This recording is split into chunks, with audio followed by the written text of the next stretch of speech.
Hello दोस्तों, आज की ब्रेकिंग न्यूज, बड़ी खबरें, मुख्य समाचार और ताजा तरीन हेडलाइंस के साथ मैं गोपाल मिश्रा हाजिर होने कर आज का अखबार सुन लिया, समझो, पढ़ लिया। दोस्तों, आज तारीख है 27 अक्टूबर 2022 और दिन है गुरुवार। आज की लेटेस्ट न्यूज अपडेट्स में हम जानेंगे, भारतीय दूतावास ने भारतीय नागरिकों को तुरंत यूक्रेन छोड़ने को कहा। डाबर इंडिया लिमिटेड करेगी बादशाह मसाले का अधिग्रहण। T20 वर्ल्ड कप में आज भारत का मुकाबला नीदरलैंड से। मिस श्रीलंका ब्यूटी पेजेंट की कंटेस्टेंट्स ने आपस में की मारपीट और ऐसी तमाम बड़ी खबरों पर डालेंगे नजर। तो चलिए फटाफट शुरुआत करते हैं आज के रोचक तथ्य के साथ। ब्रिटेन की सड़कों पर भीड़भाड़ कम करने और पर्यावरण संरक्षण को बढ़ावा देने के लिए पैदल चलने का ट्रेंड बढ़ रहा है। सरकार भी इसे बढ़ावा दे रही है। कुछ मुख्य मार्गों की सड़कों पर पैदल चलने वालों को प्रोत्साहित करने के लिए पेंटिंग्स बनाई गई हैं, जो पैदल चलने वालों का मनोबल बढ़ाकर उन्हें प्रेरित कर रही हैं।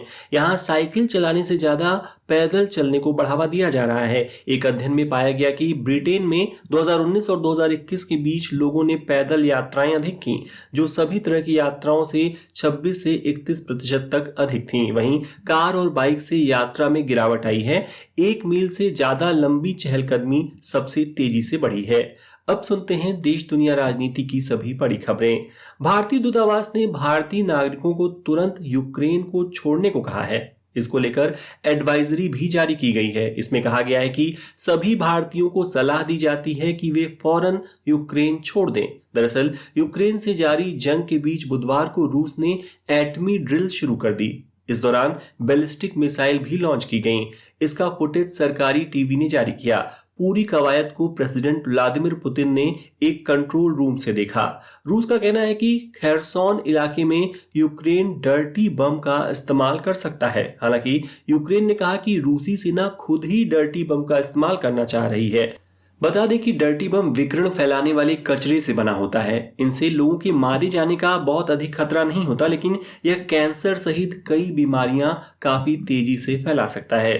दोस्तों, आज का अखबार को अधिक से अधिक लोगों तक पहुंचाने में कृपया मेरी मदद करें और इस पॉडकास्ट को अपने व्हाट्सएप ग्रुप्स व अन्य सोशल मीडिया प्लेटफॉर्म्स पर जरूर शेयर करें। साथ ही यदि आपने अभी तक इस चैनल को सब्सक्राइब नहीं किया है तो फौरन सब्सक्राइब कर बेल आइकन पर टैप कर दें। तो चलिए बढ़ते हैं अगली खबर की तरफ। मल्लिकार्जुन खड़गे आधिकारिक तौर पर बुधवार को कांग्रेस अध्यक्ष बन गए। इसके बाद खड़गे ने कांग्रेस वर्किंग कमेटी की मीटिंग की। अपने पहले फैसले में खड़गे ने CWC के बदले 47 सदस्यों की स्टीयरिंग कमेटी का ऐलान किया। इसमें सोनिया गांधी, डॉक्टर मनमोहन सिंह, राहुल गांधी समेत 47 लोगों को शामिल किया गया है, लेकिन शशि थरूर को इसमें जगह नहीं दी गई है। जम्मू कश्मीर के कुपवाड़ा में एनकाउंटर में एक पाकिस्तानी आतंकी मारा गया है। आतंकी के पास से हथियार और गोला बारूद सहित कई आपत्तिजनक सामग्री भी बरामद हुई है। सर्च ऑपरेशन जारी है। दिल्ली के मुख्यमंत्री अरविंद केजरीवाल ने केंद्र सरकार से अपील की है कि भारतीय करेंसी के पीछे की तरफ श्री लक्ष्मी गणेश की तस्वीर छापी जाए। उन्होंने बुधवार को एक प्रेस कॉन्फ्रेंस में कहा कि दिवाली पर लक्ष्मी पूजन करते हुए उनके मन में ऐसे भाव आए जिन्हें वे सरकार तक पहुंचाना चाहते हैं।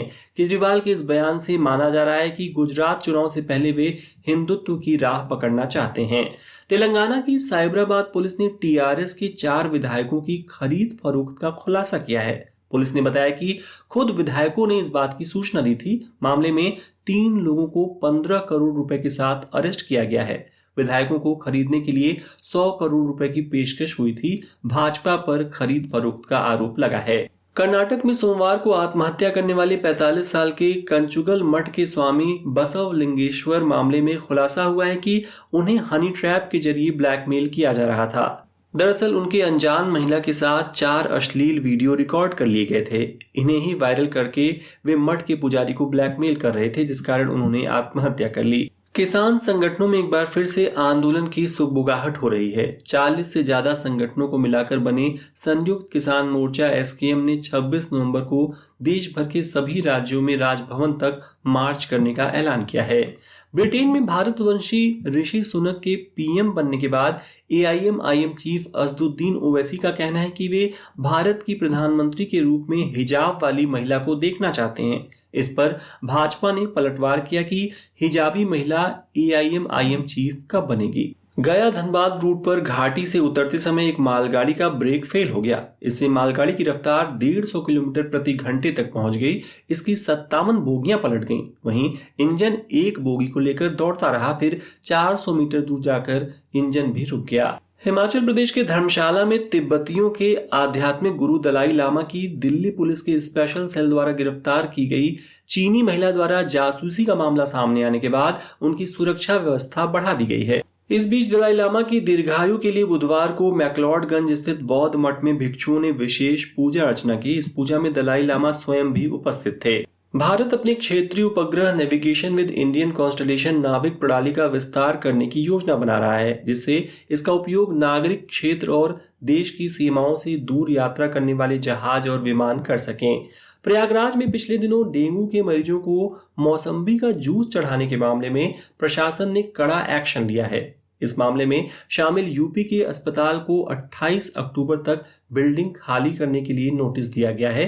यूपी प्रशासन ने बिल्डिंग को अवैध रूप से निर्मित करार दिया है।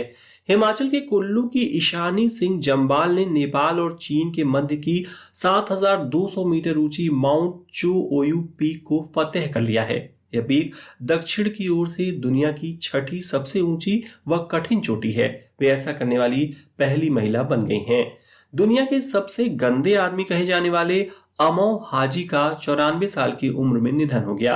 वे 50 साल से नहाए नहीं थे, लेकिन कुछ दिनों पहले ही उन्होंने साबुन और पानी का इस्तेमाल कर नहाया था, जिसके बाद रविवार को उनकी मौत हो गई। यूएई के आर्टिफिशियल इंटेलिजेंस राज्य मंत्री उमर सुल्तान अल ओल्मा ने विदेश मंत्री एस जयशंकर की तारीफ की है। कहा, जहां दुनिया भर के देशों में खींचतान का माहौल है, वहीं भारत की विदेश नीति एकदम साफ और प्रभावित करने वाली है। ब्रिटेन के नए प्रधानमंत्री ऋषि सुनक ने अपनी कैबिनेट का ऐलान कर दिया है। भारतीय मूल की सुएला ब्रेवरमैन को होम मिनिस्टर नियुक्त किया गया है। वे हिंदू तमिल परिवार से हैं। कनाडा में खालिस्तान समर्थकों की घिनौनी हरकत सामने आई है। बंदी छोड़ दिवस पर कनाडा के शहर ब्रैम्पटन में जहां उन्होंने जमकर खालिस्तानी नारे लगाए, वहीं भारत की शान तिरंगे को जूतों से रौंदकर अपमान भी किया। ईरान के शिराज शहर में बुधवार को एक बंदूकधारी व्यक्ति ने हमला कर 15 लोगों की जान ले ली। घटना शिया समुदाय के पवित्र स्थल के पास हुई। अब सुनते हैं बिजनेस वर्ल्ड की latest news. Dabur India limited ने बादशाह मसाला प्राइवेट लिमिटेड में मेजॉरिटी स्टेक हासिल करने के लिए एग्रीमेंट साइन किया है। ये डील 587 करोड़ रुपए की हुई है। डाबर इंडिया बादशाह में 51% हिस्सेदारी का अधिग्रहण कर रही है। शेष 49% को 5 साल की अवधि में खरीदने का प्लान है। एप्पल यूजर्स के लिए एक बड़ी खबर सामने आई है। अब कंपनी अपने प्रोडक्ट्स में USB Type-C चार्जिंग पोर्ट देने के लिए तैयार हो गई है। इस बात की जानकारी एप्पल के मार्केटिंग चीफ ग्रेग जेस्विक ने दी। यूरोपियन यूनियन के यूनिवर्सल चार्जर नियम को लागू करने के बाद एप्पल को यह फैसला लेना पड़ा है। दुनिया के सबसे अमीर कारोबारी इलोन मस्क कल शुक्रवार तक ट्विटर डील क्लोज कर सकते हैं। ब्लूमबर्ग की रिपोर्ट के अनुसार मस्क ने सोमवार को एक वीडियो कॉन्फ्रेंस कॉल पर बैंकरों के साथ डील को क्लोज करने का वादा किया। भारत में लोग तेजी से शेयर मार्केट में भाग ले रहे हैं। इसका अंदाजा इस बात से लगाया जा सकता है कि फाइनेंशियल ईयर 2022-23 के जुलाई सितंबर क्वार्टर में 48 लाख से ज्यादा नए डीमैट अकाउंट्स खोले गए। वित्त मंत्रालय ने कंपनियों द्वारा आकलन वर्ष 2022-23 के लिए ITR दाखिल करने की समय सीमा बढ़ा दी है। इसे 7 नवंबर तक कर दिया गया है। अब सुनते हैं खेल जगत के मुख्य समाचार। T20 वर्ल्ड कप में भारत का दूसरा मुकाबला गुरुवार को नीदरलैंड से होगा। मैच सिडनी में दोपहर 12:30 बजे से खेला जाएगा, लेकिन इसके पहले प्रैक्टिस और अरेंजमेंट को लेकर विवाद खड़ा हो गया। सूत्रों के मुताबिक भारतीय प्लेयर्स ने बुधवार को प्रैक्टिस करने से इंकार कर दिया। इसके अलावा मंगलवार को अच्छा नाश्ता न मिलने के बाद लंच का बायकॉट भी किया। हालांकि इसे लेकर BCCI का अभी तक कोई आधिकारिक बयान नहीं आया है, लेकिन कुछ पूर्व खिलाड़ी इस व्यवहार पर भड़क गए हैं। रविवार को मेलबर्न में पाकिस्तान के खिलाफ 82 रन की धमाकेदार पारी खेलने वाले विराट कोहली T20 रैंकिंग में 635 पॉइंट लेकर 9वें स्थान पर पहुंच गए हैं। सूर्य कुमार यादव को एक पायदान का घाटा हुआ है, वो अब दूसरे से तीसरे स्थान पर आ गए हैं। वहीं मोहम्मद रिजवान अभी भी टॉप पर हैं। T20 वर्ल्ड कप में कल बड़ा उलटफेर देखने को मिला। इंग्लैंड की टीम को आयरलैंड ने डकवर्थ लुइस नियम के आधार पर 5 रन से हरा दिया। आयरलैंड ने 19.2 ओवर में 157 रन बनाए थे। जब बारिश हुई तब इंग्लैंड ने 14.3 ओवर में 105 रन बनाए थे और उनके 5 विकेट गिर चुके थे। इसके बाद डकवर्थ लुइस मेथड के आधार पर आयरलैंड को जीत मिली। कल अफगानिस्तान और न्यूजीलैंड के बीच भी T20 वर्ल्ड कप का मुकाबला खेला जाना था, लेकिन बारिश के कारण यह मैच रद्द करना पड़ा। दोनों टीमों को एक एक अंक मिल गए। बीसीसीआई इस साल के IPL ऑक्शन को देश के बाहर इस्तांबुल में कराने की प्लानिंग कर रही है। अगर IPL टीम्स यहां आने के लिए तैयार नहीं होती हैं तो उस केस में बेंगलुरु में ऑक्शन कराया जा सकता है। दोस्तों, आगे बढ़ने से पहले आपसे एक छोटी सी रिक्वेस्ट करना चाहूंगा कि यदि आज का अखबार आपको पसंद आ रहा हो तो इस वीडियो को अपनी एक प्यारी सी लाइक देकर सपोर्ट करना ना भूलें। साथ ही इसे उन मित्रों के साथ जरूर शेयर करें जो बिना समय गंवाए दिन भर की बड़ी खबरों को सुनना चाहते हो। तो चलिए अब सुनते हैं मनोरंजन जगत की कुछ बड़ी खबरें। सुपरस्टार रजनीकांत ने फिल्म कांतारा की जमकर तारीफ की है। उन्होंने इसे इंडियन सिनेमा की मास्टरपीस करार दिया। कांतारा IMDb पर बेस्ट रेटिंग हासिल करने वाली इंडियन फिल्म भी बन गई है। दिवाली पर रिलीज हुई अक्षय कुमार की फिल्म राम सेतु ने पहले दिन करीब 15 करोड़ रुपए की कमाई की, जबकि इसी दिन रिलीज हुई Ajay Devgan starrer film thank god ने लगभग 8 करोड़ रुपए का फर्स्ट डे कलेक्शन किया। बॉलीवुड के भाईजान यानी सलमान खान डेंगू से ठीक हो चुके हैं। उन्होंने अपने जीजा आयुष शर्मा के बर्थडे सेलिब्रेशन में शिरकत की। हाल ही में न्यूयॉर्क में पहली बार miss Sri Lanka beauty pageant organize किया गया। आफ्टर पार्टी में मिस श्रीलंका की कंटेस्टेंट्स ने खूब मारपीट की और साथ ही होटल को भी नुकसान पहुंचाया। वीडियो सामने आते ही लोग मिस श्रीलंका पेजेंट की खूब आलोचना कर रहे हैं। सिनेमाघरों में जबरदस्त प्रदर्शन करने के बाद अब तेलुगु फिल्म बिंबिसार OTT पर भी धमाल मचा रही है। दिवाली के त्योहार पर इस फिल्म का तमिल, कन्नड़, मलयालम और तेलुगु में G5 पर प्रीमियर किया गया था, जिसे 10 करोड़ मिनट तक स्ट्रीम किया जा चुका है। और अब आज की रोचक खबर।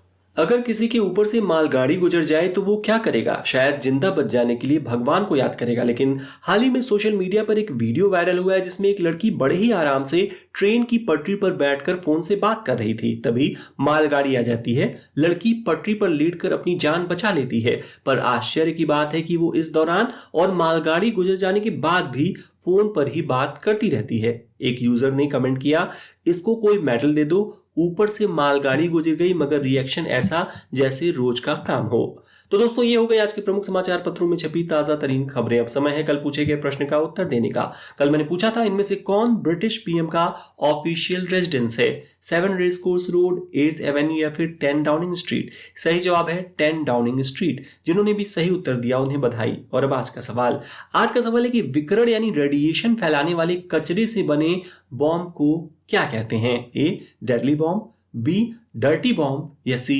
Dangerous bomb? कृपया कमेंट के माध्यम से अपना उत्तर जरूर दें। आज का अखबार अंत तक सुनने के लिए आपका बहुत बहुत धन्यवाद। And once again I request you to please subscribe आज का अखबार YouTube channel and share this podcast with your friends. तो कल फिर होगी मुलाकात, क्योंकि हर दिन हर बार लेकर आता हूं मैं आज का अखबार। तब तक के लिए नमस्कार।